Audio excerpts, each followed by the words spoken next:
Today it's an all-girl camping jamboree. Be prepared.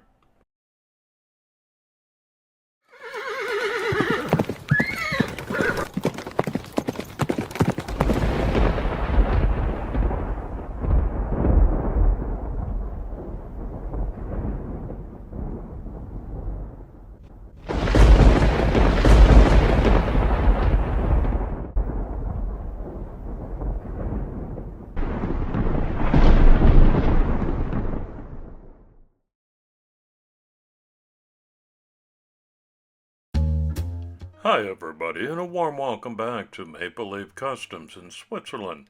I'm Andrew, and on the bench today is a 1:64 scale Hot Wheels Range Rover Classic, which debuted in the Hot Wheels Hot Trucks series and has been produced since 2021 up to the present day. It was designed by Dmitriy Shakhmatov. Mine's brand new right out of the blister pack, but it's going to get a whole new look today as my entry for the March Four Horsemen theme on Boy Scouts or Girl Scouts. My Four Horsemen colleagues include Paul from Diecast Graveyard, Tom from Spork Syndicate, and Skip from Crossroad Diecast Speed Shop. And this month we welcome Jeremy Ansley as our guest horseman. I hope you'll take time to visit all of them. If you've got a Mopar casting in your stash, then you can join us as one of the builders for the April Invitational. The monthly Four Horsemen builds are open to everybody. You don't need to have a social media presence. Just send us a glamour pic when you're all done, and we'll include your work in a recap video. This casting is based on a Range Rover that was modified for the Dakar Rally, and the rear of the casting always features the same BAJ A5 model spare tire, no matter what the main type is on the car. I'll be upgrading these ones to a new set of Samed off-road tires. The theme this month is scouting, Boy Scouts or Girl Scouts. I've got two daughters, so I'm going with the Girl Scouts theme. I made sure my two grew up with an appreciation for all things outdoors. We lived in the jungles of Indonesia for a couple of years as a family. After encounters with cannibal tribes, spiders and snakes, no problemo. They just never got a badge for it. According to my wiki research, the Range Rover is a 4x4 midsize off-road vehicle series produced from 1970 to 1996. It was launched as a car for all reasons, boasting a top speed of around 100 miles an hour with a towing capacity of 3.5 tons, spacious accommodation for 5 people, hydraulic disc brakes on all wheels, and a groundbreaking 4-speed dual-range permanent 4-wheel drive system.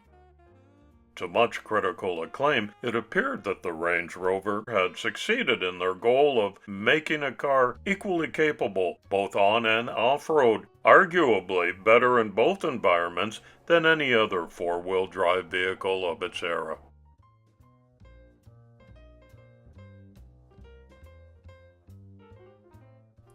Here are some thumbnails for the upcoming next month of Maple Leaf Customs builds. I hope you'll be dialed in to catch each and every one of them. Doesn't cost you a thing to become a subscriber, and even less to give this video a thumbs up if this is your gem and you're enjoying this kind of a build.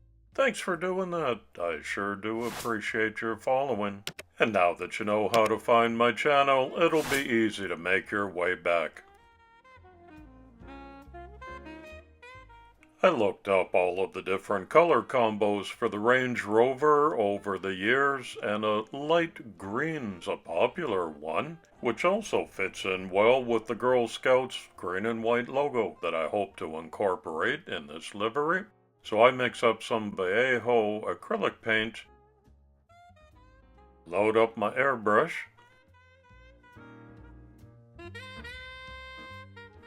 this is a Gaahleri GHAD 39 with a 0.35mm needle. I've been using this for several months now and can highly recommend the Gaahleri products to you, whether you're an airbrush newbie or a seasoned veteran. Today's community shoutout goes to Bathurst Diecast Racing. We were introduced to each other through our mutual friend KC at Metal Mania 3D TV. The link's in the description so you can catch what they're doing too. A white roof is often standard on the Range Rover, so I've taped off my green paint job. I'll do that conversion next. Notable off-road feats for the Range Rover were winning the four-wheel drive class in the Paris-Dakar Rally in 1979 and again in 1981, and being two of the first vehicles, along with the Land Rover Series IIA, to traverse both American continents from north to south through the Darién Gap from 1971 to 1972. Even though the concept was initially aimed at customers like construction foremen and military officers who needed four-wheel drive for professional reasons, as well as occasional recreational users like skiers, the Range Rover soon became a status symbol for the rich and famous and the Pope. Two of Pope John Paul II's three Pope-mobiles, used in his 1982 UK tour, were custom Range Rovers. The Pope loves a landy. With the underlying ghost white decals dried and cured, I can now apply the colored ones on top. There's a brand logo on both doors, and this is the American Girl Scouts logo in matching green and white.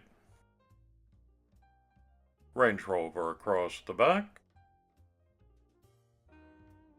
and a channel logo on the undercarriage.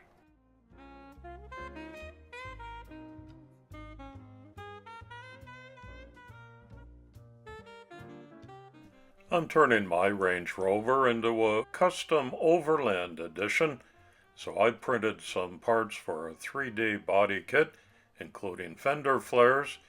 This is a roof rack with a light bar. They all get a black paint treatment.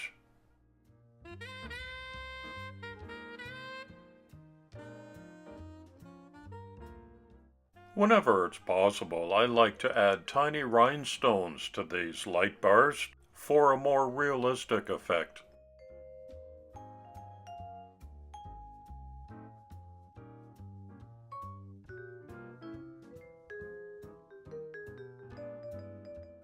That'll light up any off-road trail. Hot Wheels added a skid plate to their Range Rover, so I want to highlight that using a metallic marker.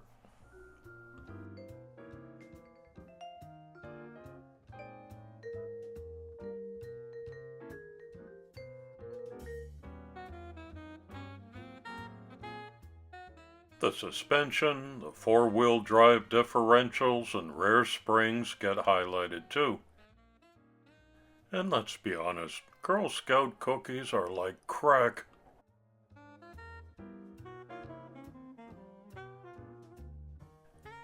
Swapping out that horrible Hot Wheels steering wheel is a must, so I add one of my 3D printed ones that looks the part.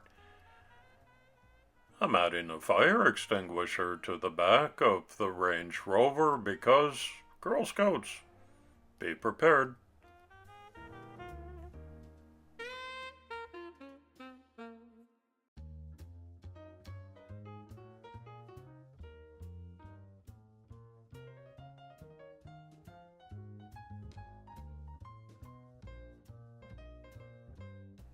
I had to break out a new package of these little paint sticks that I get on Amazon because I go through so many. I don't know what the ladies use those for, but they're perfect for this hobby when it comes to tiny details like tail lights and orange indicators that I add with Tamiya clear paints.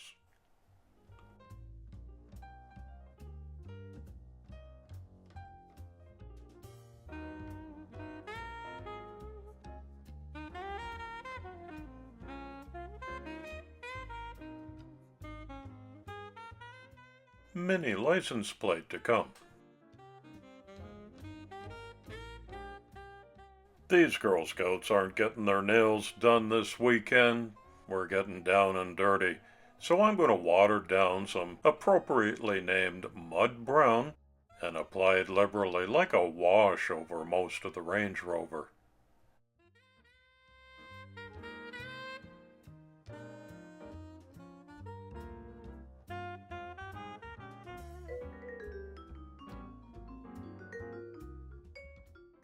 That's more like it.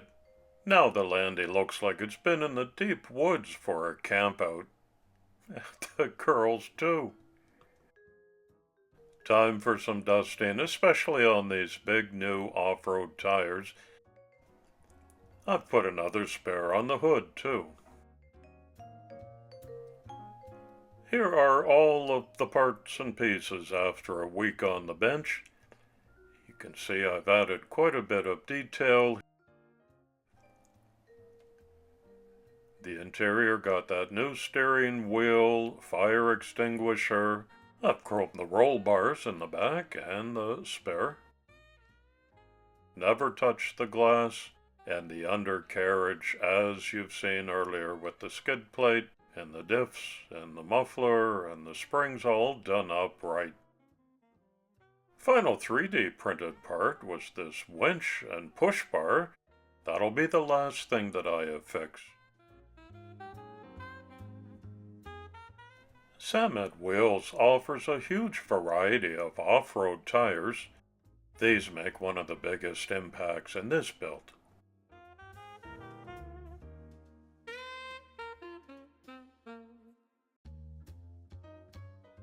The axles are pressure mounted, so I don't need to glue them back in. The interior holds them in place. Then the glass, then the body, then the screws. I check it all over for alignment and freedom of motion on those wheels. As previously mentioned, the 3D printed winch and push bar will be the last thing that I add so that I can get it aligned perfectly centered and at the proper height too. More super glue underneath for extra strength. Four-wheeling away to the jamboree. Let's have a closer look. Everything as you've seen it before, and now there's this amorphous blob in the roof rack. That's a tent securely tied down. I promised a little license plate with the build number. You can check that off. It's well muddied up all over the body and the glass, including the big off-road tires and the chassis underneath. I think it looks like it's been on a good long weekend campout with the Girl Scouts, especially set in this wilderness diorama that I made. One more look back at the original Hot Wheels version that I started out with. Here's my Girl Scouts Special Overland Edition. Amazing what attention to some small details can do on a tiny casting like this. I have such great fun with this type of build. I'm super pleased with how it turned out. Just one more thing.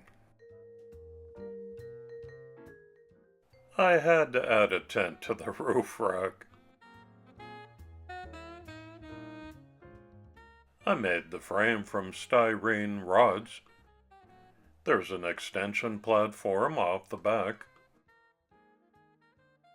It's made to slide perfectly over the roof rack. It is removable. The tent itself is made with this tissue gift wrap that I often use for my tarps. Some Mod Podge helps it to hold its shape when it's dry, and some airbrushing and the Girl Scouts logo on both sides. Now they're up out of the way of the lions and tigers and bears. Meet you under the canopy for bacon and eggs. Big thanks to Jeremy Ansley for being our guest horseman this month. If you participated, then please submit a nice glamour shot to that email address so we can showcase your work in a recap video. Don't forget, next month is Mopar or no car. Thanks for visiting again today. I really do appreciate it. Come on back soon and often. It's coffee time.